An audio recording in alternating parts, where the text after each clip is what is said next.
اعوذ باللہ من الشیطان الرجیم بسم اللہ الرحمن الرحیم ان اللہ وملائکتہ یصلون علی النبی یا ایہا الذین آمنوا صلوا علیہ وسلموا تسلیما اللہم صلی علی سیدنا و نبینا و شفیعنا و مولانا محمد وعلی آل محمد وبارک وسلم۔ محترم خواتین و حضرات، السلام علیکم۔ پیام صبح کے ساتھ ایک بار پھر حاضر میں ہوں آپ کا میزبان انیق احمد۔ خواتین و حضرات، قرآن کریم کو عہد حاضر کے ساتھ جوڑنا، شان نزول کو سمجھتے ہوئے، یہ اس پروگرام کا ایک خاصہ ہے یا ایک پروگرام کا یہ محرک ہے۔ ہم اکثر ایک بات یہ عرض کرتے ہیں اور اپنے علماء سے سیکھتے ہیں کہ قرآن کریم کبھی پرانا نہیں ہوتا۔ تا قیامت ذہن انسانی کی امامت قرآن کریم کرتا رہے گا۔ بس یہ پیام صبح اسی سلسلے کی ایک کڑی ہے۔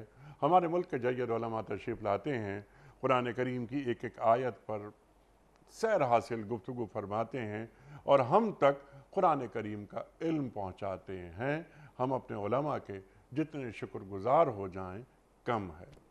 آج ہم بنی اسرائیل آیات 110 اور 111 پر بات کروائیں گے اپنے ملک کے ایک جید عالم دین سے۔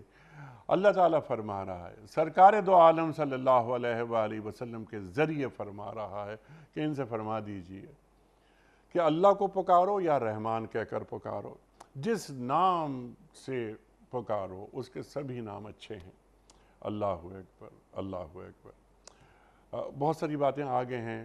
نماز بہت بلند آواز سے نہ پڑھو اور نہ بہت پست آواز سے، درمیانہ درجہ رکھو۔ کچھ موضوعات اور بھی ہیں۔ میں یہ چاہتا ہوں کہ زیادہ گفتگو ہمارے معزز مہمان ادا کریں۔ تشریف فرما ہیں محترم ڈاکٹر حبیب الرحمان صاحب اسلام آباد سے ہمارے ساتھ۔ ڈاکٹر صاحب پڑھاتے ہیں مختلف یونیورسٹیز میں، سب آپ سے واقف ہیں۔ میں تعارف میں کیا الفاظ ضائع کروں۔ ڈاکٹر صاحب کو خوش آمدید کہتے ہوئے پروگرام کا آغاز اللہ تعالیٰ کے بابرکت نام سے، سورہ بنی اسرائیل اور آیات 110 اور 111۔ اعوذ باللہ من الشیطان الرجیم بسم اللہ الرحمن الرحیم قل ادعوا اللہ او ادعوا الرحمن ایما تدعوا فلہ الاسماء الحسنى ولا تجهر بصلاتك ولا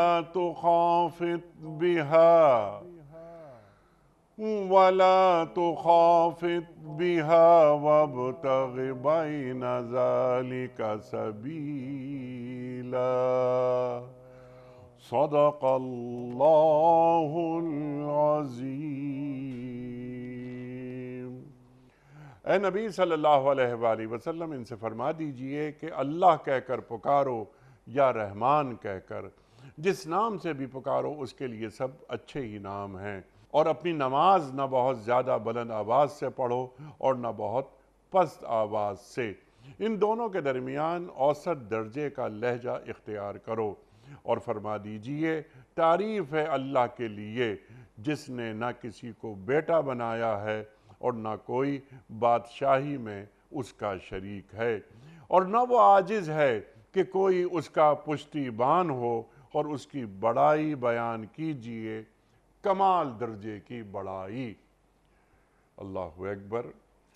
خواتین و حضرات، اس سے پہلے کہ ہم رکھیں آج کے پروگرام کے حوالے سے پہلا سوال محترم ڈاکٹر حبیب الرحمان عاصم صاحب کی خدمت میں، اس سے قبل کل کے پوچھے گئے سوال کا درست جواب اور آج کا سوال آپ کی خدمت میں۔ کل کا سوال ہمارا یہ تھا کہ غزوات کی کل تعداد کتنی ہے؟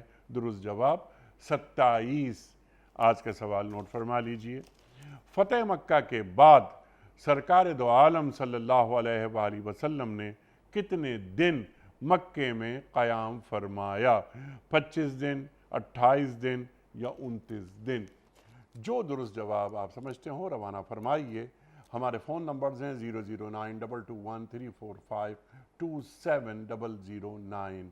ہمارا دوسرا فون نمبر ہے 009221343800980۔ ہمارا ای میل ایڈریس ps@duniatv.tv۔ ہمارا واٹس ایپ کا نمبر ہے 009232182509194۔ ڈاکٹر صاحب ارشاد فرمائیے، یہ مشرکین اعتراض کرتے تھے کہ بھئی اللہ کو مانو، معبود برحق وہی ہے، تو یہ اللہ کو بھی مانتے ہیں اور رحمان کو بھی مانتے ہیں، یہ خود دو خداؤں کو مان رہے ہیں۔ ڈاکٹر صاحب شان نزول آیت کا پس منظر ارشاد فرمائیے، اللہ کیا فرما رہا ہے؟ بسم اللہ الرحمن الرحیم۔ دیکھیے اس کی آج کی جو آیات آپ نے منتخب فرمائی ہیں اس کا پہلا حصہ ہی مشرکین کے اس اعتراض کے جواب میں شامل کیا گیا کہ مشرکین اللہ کا نام تو جانتے تھے اور جب بھی کسی بڑی مشکل میں وہ مبتلا ہوتے تو اللہ ہی کو پکارا کرتے تھے، اور یہ ان کے ہاں ایک معمول کی بات تھی، کیونکہ اللہ تعالیٰ کا تذکرہ سابقہ انبیاء کی طرف سے ایک تسلسل کے ساتھ مختلف قوموں میں ہوتا رہا، اور مکہ کے رہنے والے اور اس کے آس پاس کے علاقوں میں رہنے والے وہ تو اس لفظ سے پورے طریقے سے واقف تھے اور مانوس بھی تھے۔ رسول اللہ صلی اللہ علیہ وسلم نے جب انہیں جو ہے وہ بت پرستی سے اور مختلف خداؤں کی عبادت کرنے سے منع فرمایا تو انہوں نے ایک اعتراض نکالنے کی کوشش کی اور کہا کہ آپ ہمیں تو کہتے ہیں کہ ایک اللہ کے سوا کوئی اور عبادت کے لائق نہیں ہیں، لیکن آپ اللہ کے ساتھ ساتھ یہ جو رحمان ہے، اور بعض روایات میں ہے کہ رحیم کا بھی ذکر کیا، تو یہ رحمان جو ہے یہ کون ہے؟ تو آپ تو خود ایک سے زیادہ جو ہے وہ خدا کو مان رہے ہیں، تو ہمیں کس بات سے منع کیا جا رہا ہے؟ تو اللہ تعالیٰ نے ان کے اس اعتراض کا جواب دیتے ہوئے فرمایا کہ اللہ رب العزت کا جو اصل نام ہے وہ تو اللہ ہے ہی، لیکن اس کے اور بھی بہت سارے نام ہیں جن میں سے ایک بہت ہی عظیم نام الرحمن ہے۔ تو اس وجہ سے اللہ کہہ کر پکارو یا رحمان کہہ کر پکارو، دونوں کا مقصود ایک وہی اللہ ہے جس کی طرف دنیا کے تمام انبیاء بلاتے رہے اور اس کا تذکرہ سابقہ آسمانی کتابوں میں اور صحیفوں میں ہوتا رہا۔ تو ایسا نہیں ہے کہ محمد صلی اللہ علیہ وسلم نے رحمان کے نام سے کوئی اور خدا بنا رکھا ہے اور وہ ان کی طرف بھی پکارتے ہیں یا وہ ان کا نام بھی دعا میں استعمال کرتے ہیں۔ تو در حقیقت اللہ تعالیٰ کا ایک نام جو سب کے ہاں معروف رہا، اور خاص طور پر عرب کی اس دنیا میں جس میں آپ صلی اللہ علیہ وسلم مبعوث کیے گئے، اس میں باقاعدہ اللہ ہی کے نام سے لوگ پہچانتے تھے، لیکن آپ صلی اللہ علیہ وسلم کے واسطے اور آپ کے وسیلے سے اللہ کے دیگر نام بھی لوگوں کے سامنے پیش کیے جانے لگے۔ اور یہ جملہ بہت ہی خوبصورت ہے کہ جسے بھی پکارو اور اللہ تعالیٰ کے جو پاکیزہ نام ہیں ان میں سے کسی نام کو سہارا لیتے ہوئے اس کا ذریعہ بناتے ہوئے، تو در حقیقت اللہ تعالیٰ کے سارے نام ہی بہترین ہیں۔ اس اعتبار سے جو اللہ کہہ کر پکارے، جو رحمان کو پکارے، یا اللہ تعالیٰ کے دیگر صفاتی نام، ان کو بنیاد بناتے ہوئے، ان کو وسیلہ بناتے ہوئے اللہ تعالیٰ سے کسی چیز کی مدد طلب کرتا ہے، کسی موقع پر وہ اسے پکارتا ہے، اپنی دعا کے لیے اپنی عبادات کا اسے ذریعہ بناتا ہے، تو یہ سب کے سب در حقیقت اسی ایک اللہ کی طرف بات جا رہی ہے اور اسی کے لیے دعا اور اسی کے لیے عبادت کا ذریعہ بن رہی ہیں۔ تو اس اعتبار سے اللہ تعالیٰ نے ایک ابتدائی زمانے میں اس بات کی وضاحت کر دی کہ اللہ اس کا جو ذاتی نام ہے، یا کم از کم آپ صلی اللہ علیہ وسلم کے زمانے میں یہ ذاتی نام متعارف ہوا، عربی زبان میں اس کا وجود ظاہر ہوا۔ دیگر جو انبیاء گزرے ہیں ان کے ہاں اللہ تعالیٰ کا یہ لفظ اور بھی کئی الفاظ کی صورت میں ادا ہوتا رہا، لیکن اب اللہ کے ساتھ ساتھ الرحمن اور الرحیم، اور اس کے علاوہ قرآن مجید میں جتنے نام بتائے گئے اور خود رسول اللہ صلی اللہ علیہ وسلم نے جتنے ناموں کا تذکرہ کیا، آپ بھی جانتے ہیں اور تمام اہل ایمان کم از کم اس بات کو تو جانتے ہی ہیں کہ اللہ تعالیٰ کے 99 نام ہیں، اور اللہ اس میں شامل کیا جائے تو اللہ کے 100 نام بن جاتے ہیں۔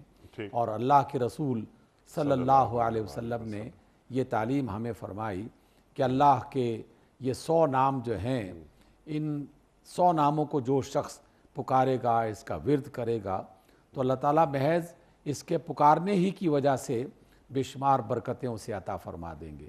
لیکن اس کی تفصیلات میں اور بھی بہت ساری چیزیں ہیں جو انشاءاللہ آپ کے سوالات کی شکل میں ہم اس بات کو آگے بڑھائیں گے کہ اللہ تعالیٰ کے تمام صفاتی نام جن کا تذکرہ قرآن مجید میں ہو یا رسول اللہ صلی اللہ علیہ وسلم کے فرامین کی صورت میں ہمیں پتہ چلے، تو وہ سارے کے سارے نام ہی قابل برکت ہیں، باعث برکت ہیں، اور انہیں اپنی دعاؤں میں، اپنی عبادات کے لیے ذریعہ بنایا جا سکتا ہے، اور اس میں کوئی ممانعت نہیں ہے۔ سبحان اللہ ڈاکٹر صاحب، اور آپ نے کلیئر کر دی یہ بات کہ اللہ تعالیٰ کے صفاتی نام یہ 99 نام ہیں، اور اللہ تعالیٰ کو ہم مانتے ہیں، ایمان لاتے ہیں ان کی تمام صفات کے ساتھ۔ آج ڈاکٹر صاحب صفاتی نام 99، پھر جس طرح آپ نے ہمیں تعلیم کیا کہ اللہ کا نام بھی شامل کر دیا جائے تو اس میں یہ 100 نام ہو جاتے ہیں۔ اللہ اکبر، اللہ اکبر۔ لیکن ڈاکٹر صاحب ہم یہ دیکھتے ہیں کہ کچھ صفاتی نام جیسے سورہ حشر کی آخری آیات ہیں، وہاں بہت سارے صفاتی نام آئے، پورے قرآن کریم میں صفاتی نام ہیں، موجود ہیں۔ اللہ کے رسول صلی اللہ علیہ وآلہ وسلم نے کئی صفاتی نام اللہ تعالیٰ کے متعارف کروائے امت کو اور انسانیت کو، لیکن ہم یہ دیکھتے ہیں کہ رحمان، خاص طور پر رحمان اور پھر رحیم، صفاتی ناموں میں ان کا بڑا مقام ہے۔ ڈاکٹر صاحب آپ یہ فرما دیجئے، میں چاہتا ہوں کہ کم از کم یہ 2 جو صفاتی نام ہیں نا، یہاں تو صرف رحمان کی بات ہو رہی ہے، اور پھر یہ الرحمن و علم القرآن، اللہ اکبر، اللہ اکبر۔ صفت رحمانیت کسے کہتے ہیں؟ اللہ اکبر۔ دیکھیے انیق بھائی، یہ جو رحمان کا لفظ ہے، اس کے اندر کوئی ایسی روحانی کیفیات بھی پائی جاتی ہیں جس کی بنا پر آپ صلی اللہ علیہ وسلم نے بطور خاص الرحمن کا جو لفظ ہے اور رحمان کا جو لفظ ہے، اسے دیگر صفاتی ناموں سے الگ اور منفرد کر کے بھی پیش کیا ہے۔ اسی وجہ سے جو دیگر صفاتی نام ہیں ان کے اندر کوئی نہ کوئی ایسی شکل پائی جاتی ہے جو انسانوں کی صفات کا ایک ہلکا سا جز، اس کی جھلک اس میں دکھائی دے سکتی ہے۔ اسی وجہ سے جب ہم رحمت کا ذکر کریں معنی کے اعتبار سے تو وہ رحمان کا بھی حصہ ہے، لیکن جب رحمان ایک اکائی بن جاتی ہے ایک لفظ کی صورت میں، تو آپ صلی اللہ علیہ وسلم کے فرامین کی روشنی میں رحمان کسی بندے کا، کسی مخلوق کا نام نہیں بنایا جا سکتا، جبکہ اس کے مقابلے میں اللہ تعالیٰ بصیر ہے، اللہ تعالیٰ خبیر ہے، اللہ تعالیٰ مہربان ہے، اللہ تعالیٰ رؤوف ہے، اور اللہ تعالیٰ شفیق ہے، اور اس کے بے شمار نام، الملک ہے۔ تو اس کا ایک جزوی حصہ جسے ہم الف لام سے الگ کرتے ہوئے ایک نکرہ اور عام نام کے طور پر جب استعمال کرتے ہیں تو اس میں انسانوں کے لیے بھی بہت سارے نام استعمال کیے گئے۔ خاص طور پر رسول اللہ صلی اللہ علیہ وسلم کا تو باقاعدہ حوالہ ہمیں ملتا ہے قرآن مجید میں بھی کہ اللہ کے رسول محمد صلی اللہ علیہ وسلم وہ اہل ایمان کے لیے رؤوف بھی ہیں، رحیم بھی ہیں۔ تو اس اعتبار سے اللہ نے رحمان کو ایک خصوصیت عطا فرمائی رسول اللہ صلی اللہ علیہ وسلم کے واسطے سے، گویا اس کے کچھ ایسے روحانی پہلو بھی لازماً ہوں گے اور اللہ ہی اس کا علم بہتر طور پر جانتا ہے، لیکن ہمارے لیے آقا رحمت علیہ السلام کا یہ فرمان کافی ہے کہ آپ رحمان کے لفظ کو کسی انسان کے لیے، کسی مخلوق کے لیے اس طرح استعمال نہ کریں کہ لوگوں کو اس بات کا گمان ہو کہ یہ بھی رحمان ہو سکتا ہے۔ رحمان صرف اور صرف اللہ کی ذات ہے، اور اللہ تعالیٰ نے جس طرح اللہ اپنے لیے لفظ مخصوص کر لیا اور اس کے لغوی معانی میں بہت ساری ایسی باتیں تلاش کی جا سکتی ہیں، لیکن تلاش کرنے کے باوجود بھی اس بات کی اجازت نہیں دی گئی کہ کوئی انسان اللہ کا لفظ اپنے ساتھ اس طرح مخصوص کر لے کہ لوگ اس کو کہیں کہ یہ اللہ ہے۔ اسی طرح رحمان کا لفظ بھی اپنے لیے مخصوص نہیں کرنا چاہیے۔ اس کے دیگر جو صفاتی نام ہیں اس میں سے وہ حصہ جو انسان کی صفت کا جز بن سکتا ہے، جیسے آپ بھی مختلف موقعوں پر اس کا ذکر کرتے ہیں، قرآن مجید کی اس آیت کا حوالہ دیتے ہیں کہ صبغۃ اللہ ومن احسن من اللہ صبغۃً، کہ اللہ تعالیٰ کا جو رنگ ہے وہ رنگ اللہ تعالیٰ کی صفاتی ناموں میں سے اس کی جھلک دکھائی دیتی ہے اور وہ ظاہر ہوتا ہے۔ تو وہ رنگ اختیار کرنے کی انسان کو نہ صرف ترغیب دی گئی بلکہ اس کی تعلیم بھی دی گئی۔ سبحان تو اللہ۔ اس اعتبار سے رحمان کا ایک خاص نام ہے۔ جی سبحان اللہ۔ اچھا، اس سے پہلے کہ میں رحمان اور رحیم کے درمیان کیا فرق ہے یہ آپ سے دریافت کروں، لیکن ابھی آپ نے درمیان میں جو بات یہ فرمائی، صبغۃ اللہ، من احسن من اللہ صبغہ، اللہ اکبر، اللہ اکبر، اللہ کا رنگ اختیار کرو، اور اللہ تعالیٰ کے رنگ سے بہتر رنگ کس کا ہو سکتا ہے؟ اللہ قرآن کریم میں فرما رہا ہے۔ تو آپ نے بالکل واضح کر دی یہ بات کہ یہ صفاتی رنگ اللہ تعالیٰ کی صفات 99 جیسا آپ نے بھی فرمایا، کیا ایک شخص، ایک بندہ کوشش کرتا ہے کہ یہ صفت جو اللہ کی صفت ہے، یہ رنگ مجھ میں غالب آ جائے، تو کیا وہ اللہ تعالیٰ کے تمام صفاتی ناموں کو استعمال کر سکتا ہے، اس طرف راغب ہو سکتا ہے، یا کچھ نام ایسے ہیں کہ جن ناموں کی طرف وہ صفات ایک بندہ اختیاری نہیں کر سکتا؟ اور کیا یہ عمل پسندیدہ ہے؟ تخلقوا باخلاق اللہ، اپنے اندر اللہ کے اخلاق پیدا کرو۔ اللہ اکبر۔ ارشاد۔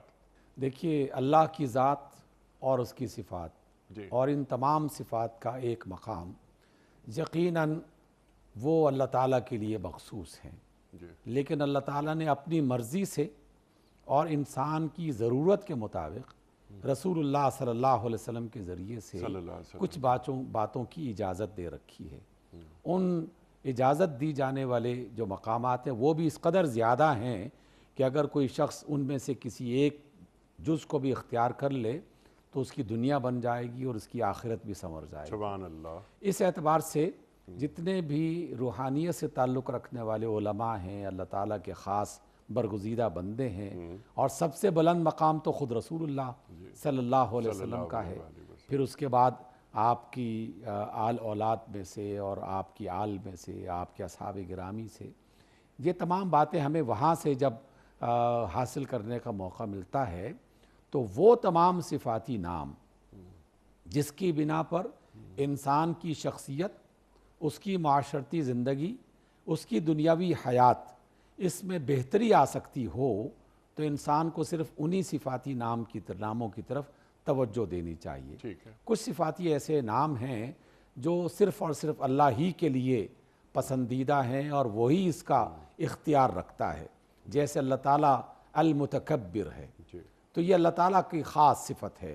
اللہ تعالیٰ نے یہ والی صفت انسانوں میں پسند نہیں فرمائی، اور آپ کے بہت سارے فرامین اس ضمن میں ہمیں میسر آتے ہیں کہ جس کے اندر ذرہ برابر بھی کبر پایا جائے گا، اللہ تعالیٰ رحمت کی نگاہ سے اسے نہیں دیکھے گا۔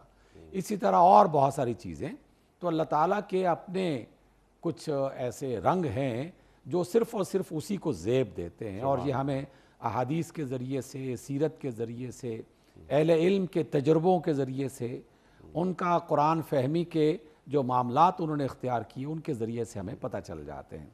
اسی وجہ سے جب بھی آپ کسی ایسے اللہ کے بندے، اللہ کے ولی، اللہ کے دوست سے رابطہ کرتے ہیں تو ان کا یہ معمول رہا ہے اور اب بھی ہے کہ وہ ہر انسان کی جو شخصیت ہے یا اس کی زندگی کے جو حالات ہیں اس کے پیش نظر اللہ تعالیٰ کے صفاتی ناموں میں سے کسی ایک نام کا انتخاب فرماتے ہیں، یا اللہ تعالیٰ کی تعلیمات اور رسول اللہ کی تعلیمات میں سے کسی ایک بات کو بطور خاص اسے تلقین کرتے ہیں کہ تم اس کو اختیار کرو، اور یہ رسول اللہ صلی اللہ علیہ وسلم کی سنت بھی ہے۔ یقیناً آپ بہتر جانتے ہیں، کئی بار آپ سے ہم نے یہ لفظ سنا بھی، احادیث میں پڑھا بھی، کہ ایک شخص آتا ہے اور آپ صلی اللہ علیہ وسلم سے کہتا ہے کہ یا رسول اللہ کوئی نصیحت فرمائیے، تو آپ اسے کہتے ہیں غصہ مت کرو، بار بار یہی فرماتے ہیں کہ غصہ مت کرو. تو آپ صلی اللہ علیہ وسلم نے یقیناً اس کی شخصیت میں یہ والا عنصر دیکھا ہوگا کہ یہ غصہ کرنے والا آدمی ہے اور یہ اس مصیبت میں پھنسا ہوا ہے. تو انہیں اس مصیبت سے نکالنے کے لیے آپ نے یہ نصیحت فرمائی کہ اس عمل کو اپنی زندگی سے نکالو کیونکہ یہ تمہیں بہت ساری مشکلات کا شکار کر لے گا. اسی طریقے سے آپ علیہ السلام نے مختلف افراد کو مختلف قسم کے کام بتائے, مختلف قسم کی صفات ان کے اندر پیدا کرنے کے لیے اسے نصیحت فرمائی. تو آج تک بھی اور قیامت تک یہ سلسلہ جاری رہے گا. ہر ایک انسان بھی اس بات کو اختیار کر سکتا ہے بشرطے کہ اللہ تعالیٰ کی طرف سے توفیق بھی مل جائے اور وہ خصوصی دعا کے ذریعے سے اللہ سے مدد بھی طلب کرے کہ اللہ میرے اندر یہ والی کمزوری پائی جاتی ہے. تو اگر تو اللہ کا کوئی بندہ میسر آ گیا اس کی رہنمائی کے لیے تو کیا ہی کہنے ہیں, لیکن اگر اسے کہیں ایسا فرد نہیں مل سکا تو خود اللہ تعالیٰ کی جو روشنی ہے قرآن کی صورت میں, آپ صلی اللہ علیہ وسلم کی رسالت کی شکل میں اور آپ کی تعلیمات کی شکل میں, اس سے بھی یہ چیزیں کشید کی جا سکتی ہیں, یعنی اس میں سے نکالی جا سکتی ہیں. جیسے ایک انسان جو ہے وہ اپنے مال میں اضافہ چاہتا ہے, برکت چاہتا ہے, تو اللہ تعالیٰ کا جو صفاتی نام ہے کہ وہ الرزاق ہے, تو اللہ تعالیٰ کو وہ الرزاق کہہ کر پکارتا ہے, دعا بھی کرتا ہے, اور اس کے ساتھ ساتھ دیگر جو آداب ہیں دعاؤں کے وہ بھی اس میں شامل کر لیتا ہے. تو یقیناً اللہ تعالیٰ اس کے رزق میں کشادگی عطا کرتا ہے. سبحان اللہ, سبحان اللہ. اور ڈاکٹر صاحب یہی بات کہ وہ یا رزاقو جب اس کا ورد کوئی شخص کرے تو کیا ڈاکٹر صاحب جس طرح اللہ تعالیٰ رزق فراہم کر رہا ہے تمام کائنات کو, تو پھر کائنات کے افراد میں رزق فراہم کرنے کی خصوصیت اس صفت کا ورد کرنے سے بندے میں آ جاتی ہے؟ دیکھیے یہ اس کا ایک جزوی حصہ ہے جو میں نے آپ سے ذکر کیا. جی جی. یقیناً کسی بھی بات کو مکمل طور پر جاننے کے لیے اسی سے تعلق رکھنے والی دیگر تعلیمات رسول اللہ صلی اللہ علیہ وسلم کی ہیں, ان کا بھی لحاظ رکھنا چاہیے. تو آپ صلی اللہ علیہ وسلم نے جو طریقہ ہمیں بتایا کہ جو کام بھی آپ کرنا چاہتے ہیں یا جو بھی چیز حاصل کرنا چاہتے ہیں اس کی ایک مادی ضرورت ہے, مادی دنیا کے تقاضے ہیں, اس کو پورا کرو.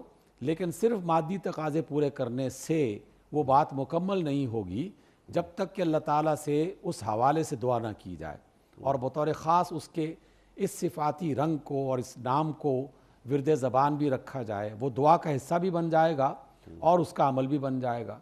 جیسے کوئی شخص کوئی ملازمت اختیار کرتا ہے, کوئی کاروبار اختیار کرنا چاہتا ہے, کوئی کام کرنا چاہتا ہے, تو جہاں اس کے مادی تقاضے اس نے پورے کرنے ہیں وہاں اللہ تعالیٰ سے اس نے دعا بھی کرنی ہے. اور دعا کے دیگر جو لوازمات ہیں جیسے ہم سب جانتے ہیں, اور اس کو آپ کے اس پروگرام کی وساطت سے دہرانے میں کوئی حرج نہیں ہے کہ اللہ تعالیٰ کی تعریف بیان کی جائے, اس کے رسول صلی اللہ علیہ وسلم سے اپنی محبت عقیدت کا اظہار درود اور سلام کی صورت میں پیش کیا جائے, اور پھر اللہ تعالیٰ کے اس صفاتی نام کو اپنی ایک باقاعدہ تسبیح کا حصہ بناتے ہوئے اس نام کی بنیاد پر اسے پکارا جائے. جیسے آپ کسی مشکل میں ہیں, جس طرح کی مشکل ہے اس سے نکلنے کے لیے اللہ تعالیٰ کا وہ رنگ آپ کے ذہن میں آ جاتا ہے اور اس اعتبار سے آپ اس کو پکارتے ہیں. تو یہ عمل آپ صلی اللہ علیہ وسلم کی طرف سے اور آپ کے ماننے والے جاننے والے جو دیگر اللہ کے نیک بندے ہیں وہ اس کو اختیار کرتے رہے ہیں. اس وجہ سے اس میں کوئی حرج نہیں, لیکن پورا تقاضا پورا کرنا چاہیے. ہم بعض اوقات کسی ایک روایت کسی ایک جانب جو ہے وہ اس کو دیکھتے ہوئے اسی کو کل سمجھنے لگتے ہیں, جبکہ اس کے باقی جو معاملات ہیں انہیں بھی نظر میں رکھنا چاہیے, تب کہیں جا کر اس کے اچھے اور بہتر نتائج انسان کو مل سکتے ہیں. سبحان اللہ, سبحان اللہ. کلیئر ہو گئی بات بالکل. اب ڈاکٹر صاحب ہم اگلے موضوع کی طرف آتے ہیں کہ اپنی نمازوں کو بہت زیادہ بلند آواز سے نہ پڑھو اور نہ ہی بہت پست آواز سے, میانہ روی اختیار کرو. یہاں اللہ تعالیٰ کیا فرما رہا ہے اور یہ کن نمازوں کی بات ہو رہی ہے؟ ارشاد, کیا نوافل کے حوالے سے بات ہو رہی ہے یا کوئی جہری نمازوں کے حوالے سے, یا وہ تو امام صاحب کے پیچھے ہم نماز پڑھ رہے ہیں وغیرہ وغیرہ؟ ذرا اس کو کھول دیجئے اس بات کو.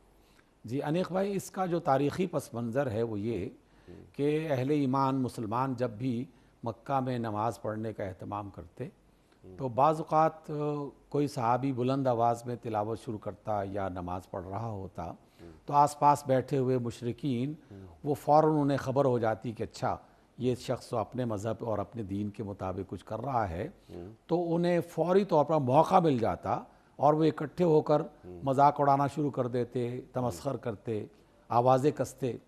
تو پہلا جو اس کا حصہ ہے وہ تو اس اعتبار سے ہے کہ آپ صلی اللہ علیہ وسلم کو اس بات کی تعلیم دی گئی کہ آپ اپنے خود بھی اور اپنے ساتھیوں سے یہ کہیں کہ وہ اتنی بلند آواز میں نماز نہ پڑھیں کہ کفار کی طرف سے یہ جو شر اور خرابی ہے یہ ظاہر ہونے لگے اور ان کو پتہ چل جائے کہ یہ مسلمان عبادت کر رہے ہیں۔ اور اس کے ساتھ ساتھ یہ بھی فرما دیا کہ ایسا بھی نہیں ہے کہ آدمی نماز پڑھ رہا ہو یا کہیں کوئی باجماعت ہو رہی ہے نماز یا اس طرح کی کوئی اجتماعی صورت میں یا چند افراد مل کے نماز پڑھ رہے ہیں اور وہ اتنی ہلکی ہو جائے کہ اپنے ساتھیوں کو بھی سنائی نہ دے۔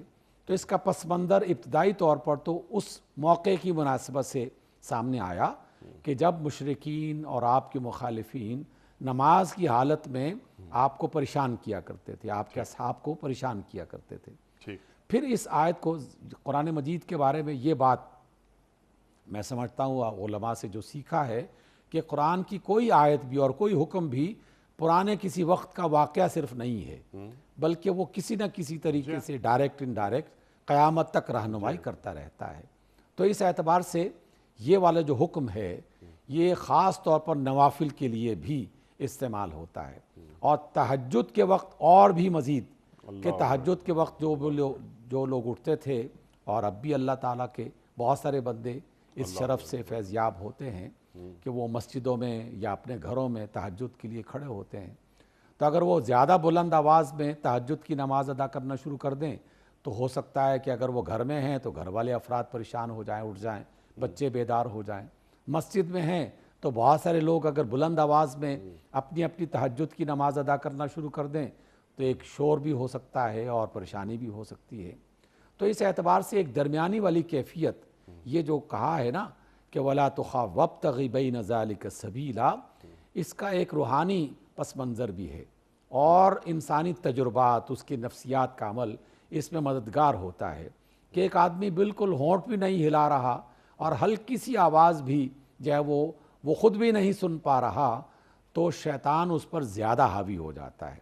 لیکن قرآن مجید کی تاثیر میں آواز کا حصہ بھی شامل ہے کہ اگر ایسی ہلکی آواز کہ جو آدمی کم از کم خود سن سکتا ہو، سبحان اللہ، اس میں جب وہ نماز ادا کرے گا، خاص طور پر جب وہ تنہائی میں نماز ادا کر رہا ہے، تو شیطان کے شر سے محفوظ رہنے کے لیے ایک کارگر نسخہ ہے کہ بہت ہلکی آواز جسے وہ خود سن سکتا ہو، اس میں اگر وہ تلاوت کرے گا تو یقیناً اس کی تلاوت اور اس کی نماز اس میں انہماک زیادہ بہتر رہے گا، اس کی توجہ زیادہ بہتر رہے گی۔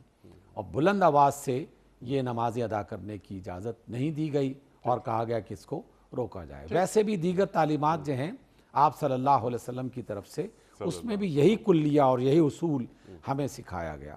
آپ علیہ السلام اپنے صحابہ کے ساتھ ایک وادی سے گزر رہے تھے اور لوگوں نے، اصحاب رسول نے اللہ کا ذکر کرنا شروع کر دیا زیادہ بلند آواز میں، تو آپ علیہ السلام نے باقاعدہ ان کو منع فرمایا کہ تم جس اللہ کو پکار رہے ہو وہ بہرا نہیں ہے، وہ تمہاری ہر پکار کو سنتا ہے، چاہے وہ تم دل میں ہی کیوں نہ کہو۔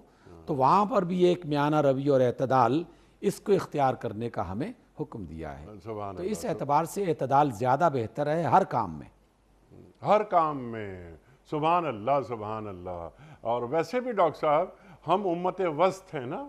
جی بالکل، ہم امت وسط ہیں، ہر کام کو اعتدال کے ساتھ ہمیں کرنا ہے، یہ ہمارا دین ہمیں تعلیم کرتا ہے۔ سبحان اللہ، سبحان اللہ۔ اچھا ڈاکٹر صاحب، فوراً اللہ تعالیٰ کیا ارشاد فرما رہا ہے؟ اب یہاں پر وہی توحید کی بات اور جو عقیدہ جو لوگ لے آئے تھے، یعنی تثلیث کا عقیدہ، اس کو رد کر رہا ہے قرآن، اور فرما دیجئے میرے رسول صلی اللہ علیہ وآلہ وسلم تعریف ہے اللہ کے لیے، بس تمام تعریفیں اللہ کے لیے ہیں، جس نے نہ کسی کو بیٹا بنایا ہے اور نہ کوئی اس کی بادشاہی میں شریک ہے.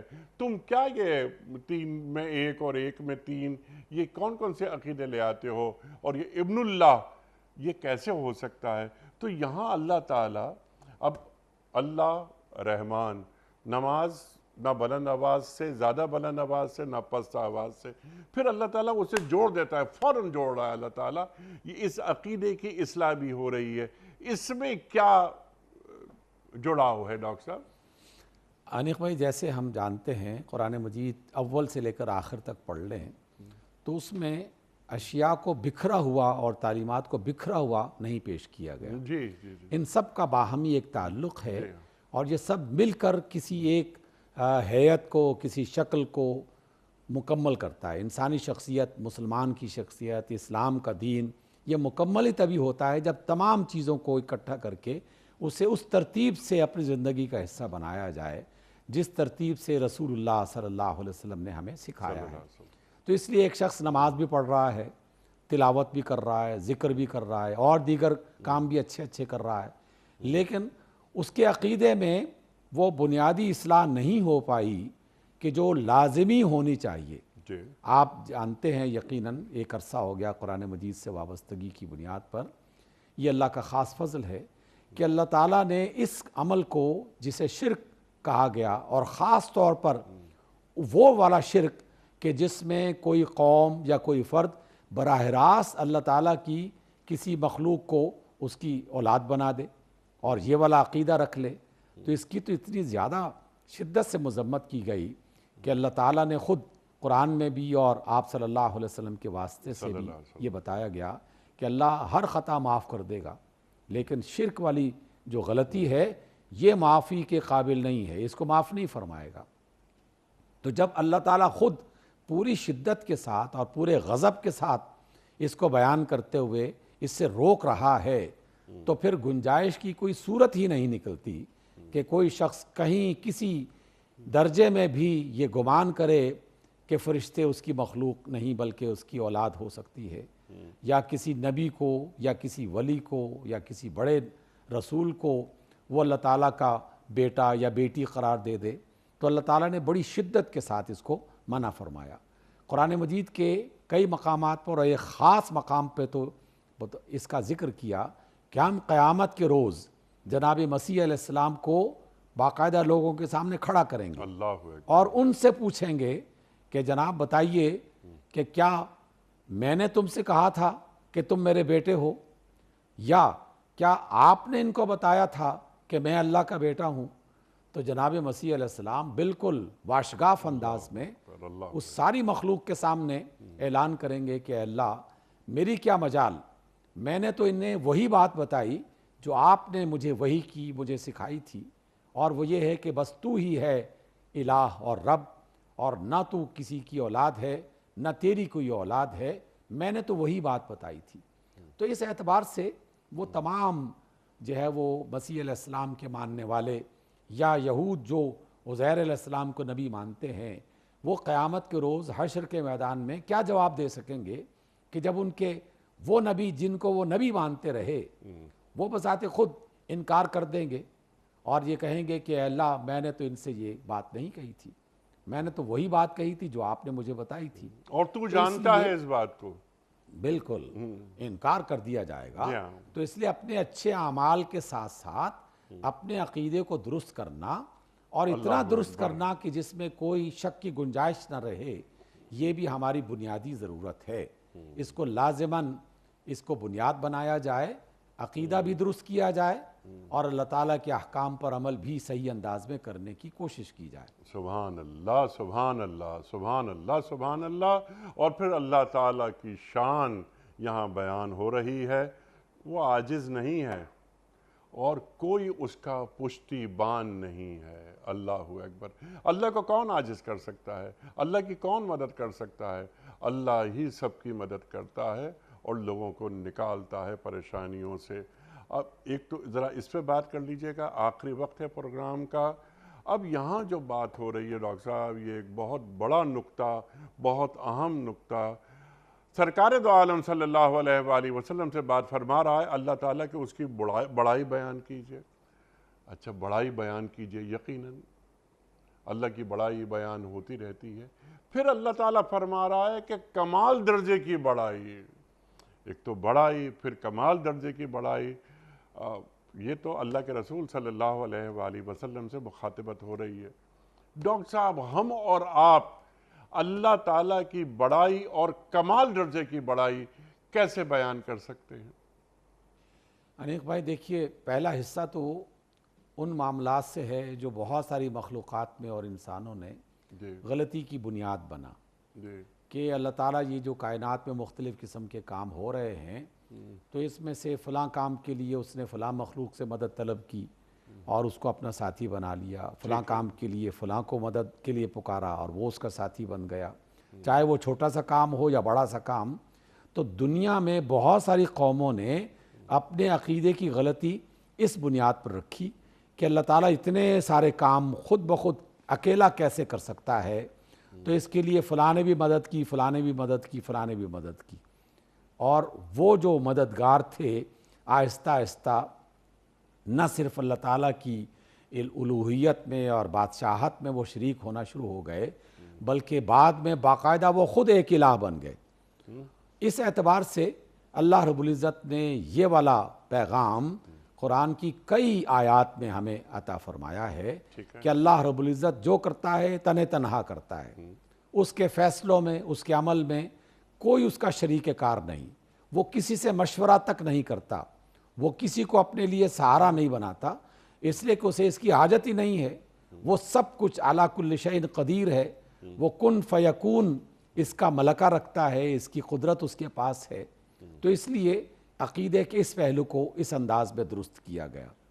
اور دوسرا جو حصہ ہے وہ یہ ہے کہ عقیدہ آپ کے ذہنوں میں درست ہوا، لیکن شیطان جو ہمارا ازلی دشمن ہے وہ ہر وقت ایسے وار کرتا رہتا ہے اور ایسے موقع تلاش کرتا رہتا ہے کہ وہ ہمارے ایمان کو نقصان پہنچائے۔ اور وہ جو شیطان ہے، ابلیس جو ان کا جد امجد ہے، وہ اپنی کوششوں سے اس وقت دور ہٹتا ہے کہ جب کوئی شخص اللہ کو اس کی بڑائی کے ساتھ پکارتا ہے۔ اس اعتبار سے جب بھی کوئی شخص اللہ اکبر کہتا ہے تو شیطان پر ایک ایسا کاری وار لگتا ہے، اس کو ایسی ضرب لگتی ہے کہ وہ کوسوں دور بھاگتا ہے۔ کوئی شخص لا حول ولا قوت الا باللہ کہتا ہے تو رسول اللہ صلی اللہ علیہ وسلم آپ کا ارشاد گرامی ہے کہ وہاں پر جو شیطان آس پاس موجود ہوگا وہ آپ کی اس بڑائی کا ذکر سنتے ہی یوں بھاگتا ہے کہ اس کی ہوا خارج ہونے لگتی ہے۔ اور پھر آپ صلی اللہ علیہ وسلم نے جو تعلیمات ہمیں عطا فرمائی وہ بھی قابل توجہ ہیں۔ کوئی ایک نماز، کوئی ایک عبادت کا ذریعہ، کوئی ایک دعا کا طریقہ ہمیں ایسا نہیں ملے گا جس میں اللہ تعالیٰ کی بڑائی کا ذکر نہ کیا جائے۔ تو ایک پہلو یہ ہے کہ اللہ کی بڑائی بیان کرتے رہو، نمازوں پر غور کر لیا جائے، ہر عمل سے پہلے اللہ اکبر کہا جاتا ہے، اور ہر عمل سے پہلے اللہ تعالیٰ کی کسی ایسی بڑی عظیم صفت کا ذکر کیا جاتا ہے، سمع اللہ لمن حمدہ، سبحان ربی الاعلی، سبحان ربی العظیم۔ یہ سب اللہ تعالیٰ کی بڑائی کا ایک انداز ہے جس کو ہماری سانس کے ساتھ اور ہماری ہر حرکت کے ساتھ جوڑ دیا گیا۔ یہ اللہ تعالیٰ کی مرضی بھی تھی، انسانی نفسیات کے عین مطابق بھی تھا، اور یقیناً رسول اللہ صلی اللہ علیہ وسلم کے لیے اللہ نے جو پسند فرمایا اس سے زیادہ بہتر اور نہیں ہو سکتا۔ لیکن اور زیادہ مزید بڑائی کا جو پہلو اس میں سے نکلتا ہے وہ آپ کی اجازت سے اہل ایمان کو بطور خاص توجہ دینی چاہیے کہ اللہ تعالیٰ کی بڑائی کا اظہار ایک تو لفظوں کے ذریعے سے ہوتا ہے، تکبیرات کی شکل میں ہوتا ہے، لیکن اللہ تعالیٰ کی بڑائی کا اظہار عمل کی صورت میں جو ظاہر ہوتا ہے، جو نظام کا حصہ بنتا ہے، جو شخصیت کا حصہ بنتا ہے، جو سسٹم کو بناتا اور بگاڑتا ہے، وہ کہاں گیا؟ ہم کہتے ہیں کہ اللہ تعالیٰ وہ سب سے بڑا بادشاہ ہے، لیکن ہم دنیا کے چھوٹے چھوٹے حکمرانوں سے ڈرتے ہوئے اپنی پالیسیز ان کے مطابق بنا لیتے ہیں۔ ہم مانتے ہیں کہ اللہ تعالیٰ حلال و حرام کا اختیار رکھتا ہے، لیکن کچھ ایسے جو مذہبی پیشوا ہیں ان کے کہنے پر ہم جس کو چاہے حلال کر دیں، جس کو چاہے حرام کر دیتے ہیں۔ تو اس اعتبار سے وہ جو عمل کی دنیا میں اللہ کی بڑائی کا اظہار ہے وہ تو ہمارے ایکشن سے پتہ چلے گا. سبحان اللہ. اس کے لیے لفظ صرف کافی نہیں ہے. لفظ تو سپورٹ کرتے ہیں, مدد فراہم کرتے ہیں, لیکن ہمارا عمل اس کی ایسی گواہی دیتا ہے جو اللہ تعالیٰ کے ہاں بہت ہی پسندیدہ ہے. اس اعتبار سے دونوں کو یہ جو کہا گیا ہے کہ وَكَبِّرْهُ تَكْبِيرًا, اس میں ایک معنی جو بنتا ہے کثرت کا معنی بنتا ہے, اور دوسرا اپنی ماہیت کے اعتبار سے بھی اس کو اتنا زیادہ وسیع کیا جائے کہ وہ ہمارے ہر ایکشن, ہمارے ہر قول اس کا حصہ بننا شروع ہو جائے. یہی تو وجہ ہے کہیں کامیابی ملے تو اللہ کے رسول کی سنت ہے کہ فوراً یہ کہنا شروع کرنے کے بجائے کہ جناب ہم نے یوں کر دیا اور ہم نے وہ کر دیا, فوراً الحمدللہ کہہ دیا جائے. اللہ تعالیٰ کی بڑائی ہماری اس ذات کا حصہ بن جائے گی کہ جس میں ہر غم پہ جو ہے وہ انا للہ پڑھ لیا جاتا ہے, ہر خوشی پہ الحمدللہ پڑھ لیا جاتا ہے, اور اس طرح کی دیگر کلمات. تو گویا میں خلاصے کے طور پر یہ پیش کرنا چاہوں گا جو قرآن و سنت کی بنیادی تعلیمات ہیں کہ اپنی زبان سے تو اللہ کی بڑائی بیان کرنی ہی چاہیے اور کثرت سے کرنی چاہیے, لیکن اس کے ساتھ ساتھ ہمارا عمل, ہمارا ایکشن, ہمارے سسٹمز, ہماری پسند اور ناپسند, ہمارے رسم و رواج, ہر مقام پر اللہ کی جھلک اور اللہ تعالیٰ کو فوراً ذہن میں لا کر اس کی تعلیمات پر غور کرنا کہ یہ کام میرے اللہ نے مجھے کیسے بتایا ہے کہ میں کس طرح سے انجام دوں.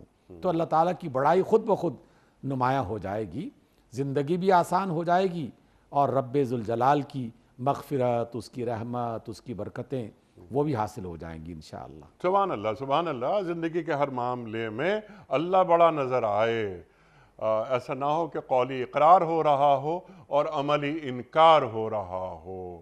اللہ اکبر. وہ شادیوں کی تقاریب میں ہم یہ دیکھتے ہیں, یا زندگی کے ہر معاملات میں, کاروباری معاملات میں ہم دیکھتے ہیں کہ یہاں پر اللہ بڑا ہے یا نہیں ہے, اللہ کو بڑا سمجھا جا رہا ہے یا نہیں سمجھا جا رہا, یا صرف یہ ایک لپ سروس ہے. ڈاکٹر صاحب, جب ہم اذان سنتے ہیں تو اس میں ہم سنتے ہیں یعنی اللہ اکبر, اللہ اکبر, اللہ ہی سب سے بڑا ہے. پھر اللہ تعالیٰ ہم سے گواہی دلوا رہا ہے کہ اشہد ان لا الہ الا اللہ, اللہ اکبر, میں گواہی دیتا ہوں کہ اللہ کے سوا کوئی معبود نہیں.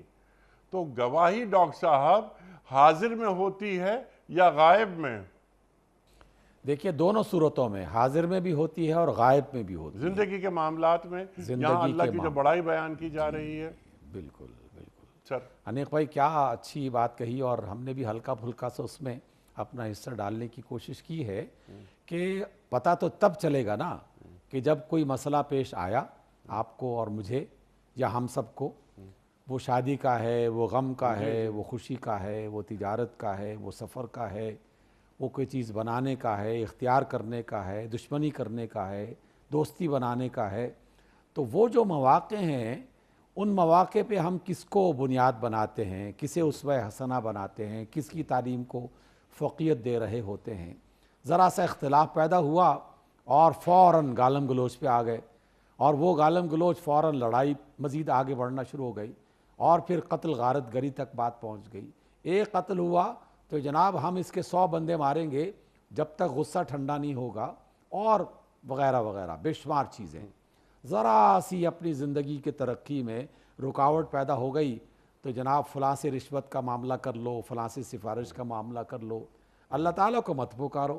تو وہاں جب اللہ تعالیٰ کو نظر انداز کیا جائے گا تو کیا خیال ہے کہ اللہ تعالیٰ کو اس بات کا علم نہیں ہے؟ وہ تو ہمارے دلوں کی کیفیات کو جانتا ہے.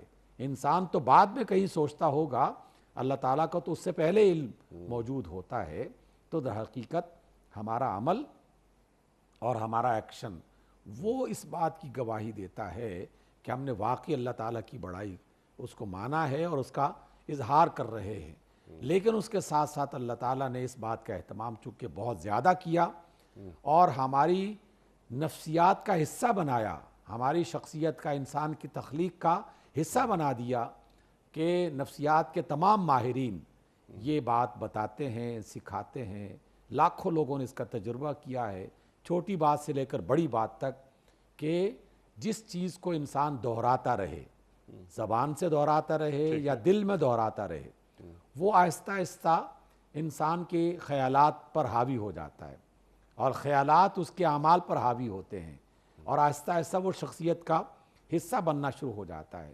ایک ہلکی سی مثال جو نفسیات کے ماہرین بالکل ابتدائی طور پر سکھاتے رہتے ہیں کہ اگر کسی شخص کو نیند نہیں آ رہی تو وہ باقی جو کام کرتا رہا اس میں ممکن ہے نیند نہ آئے، لیکن محض یہ تھوڑی سی ایکسرسائز کر لے کہ اپنے دل میں یہ سوچنا شروع کر دے کہ مجھے نیند آ رہی ہے اور وہ مجھے نیند آ رہی ہے، اب میں سو رہا ہوں، تو واقعی کچھ دیر کے بعد اس کی نیند اس پر غالب آنا شروع ہو جائے گی۔ کسی کو صبح بیداری نہیں ہو رہی تو میں یہ سوچ کے سوئے کئی بار کہ مجھے صبح اس وقت اٹھنا ہے تو اس وقت وہ بیدار ہو جاتا ہے۔ یہ تو روز مرہ کے تجربے ہیں۔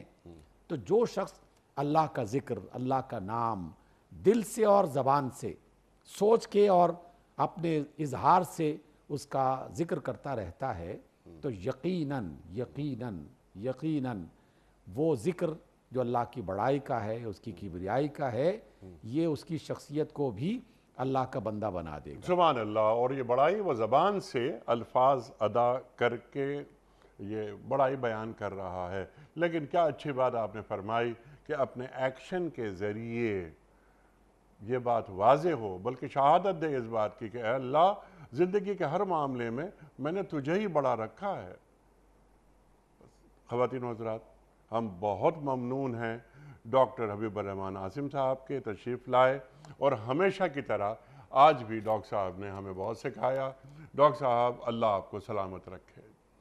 خواتین و حضرات، وقت مکمل ہوا ہمارے آج کے پروگرام کا۔ بہت ساری گفتگو ہو سکتی ہے، اور بڑائی اللہ تعالیٰ کی اور کمال درجے کی بڑائی، میں اس پر چاہ رہا تھا کہ مزید گفتگو ہو کہ کمال درجے کی بڑائی کسے کہتے ہیں، اور اس میں وہ بہت سے افراد جو کمال درجے کی بڑائی تک پہنچ پاتے ہیں، ان میں کون کون سی خوبیاں ہوتی ہیں، اور اس کو فنا فی اللہیت تک میں لے جانا چاہ رہا تھا، لیکن انشاءاللہ کیونکہ پھر وہ بندے کا ہاتھ اللہ کا ہاتھ بن جاتا ہے، بندے کی آنکھ اللہ کی آنکھ بن جاتی ہے۔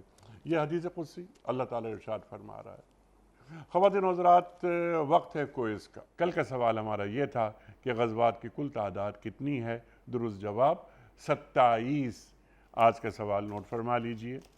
فتح مکہ کے بعد سرکار دو عالم صلی اللہ علیہ وآلہ وسلم نے کتنے دن مکے میں قیام فرمایا؟ 25 دن، 28 دن یا 29 دن؟ جو درست جواب آپ سمجھتے ہوں روانہ فرمائیے۔ ہمارے فون نمبرز ہیں 009221345270009۔